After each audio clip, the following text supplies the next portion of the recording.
a l'haver conclòs la sèrie de quaderns de pastoral amb aquest llibre d'història, doncs vaig tenir la curiositat de fer una repassada a la publicació.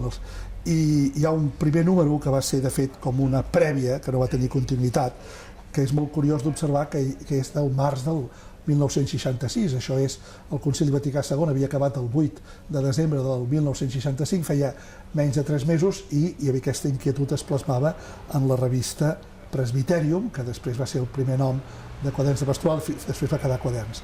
I en la presentació ja hi ha una expressió que m'agrada llegir, aquí diu: aquests quaderns que iniciem tenen una preocupació fonamental, conèixer-nos i comprendre'ns, que sapiguem els uns què fan els altres, que sapiguem aquí el que es fa allà.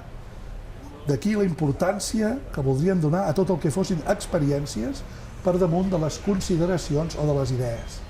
Em sembla que és com profètic, no?, que inicialment digui aquest doble objectiu, conèixer-nos i comprendre'ns. Encara ara ens faria falta, perquè és tot un rerefons de fer comunitat, de transversalitat, d'ajudar-se des de diverses sensibilitats, i després també això de la primacia de l'experiència, com la primacia del real, no? Per això el papa Francesc ho ha tematitzat darrerament d'altres maneres, i es forma part de la tradició millor dels moviments evangelitzadors, de l'acció catòlica mateixa, no? De partir de la realitat, que a vegades s'ha volgut caricaturitzar com dient això és pura sociologia, ens reduïm a unes dades. No senyor, és una mirada entranyable i evangèlica, i amb els ulls, intentant amb els ulls de Déu, a l'acció que fan les persones i el pas de Déu per la vida.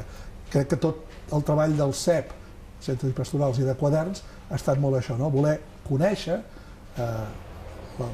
la vida de les persones, els llavors d'evangeli, comprendre-ho, per aprendre'n, per fer-ho millor, per ser uns treballadors més ben disposats, no? I ho trobo un programa excel·lent.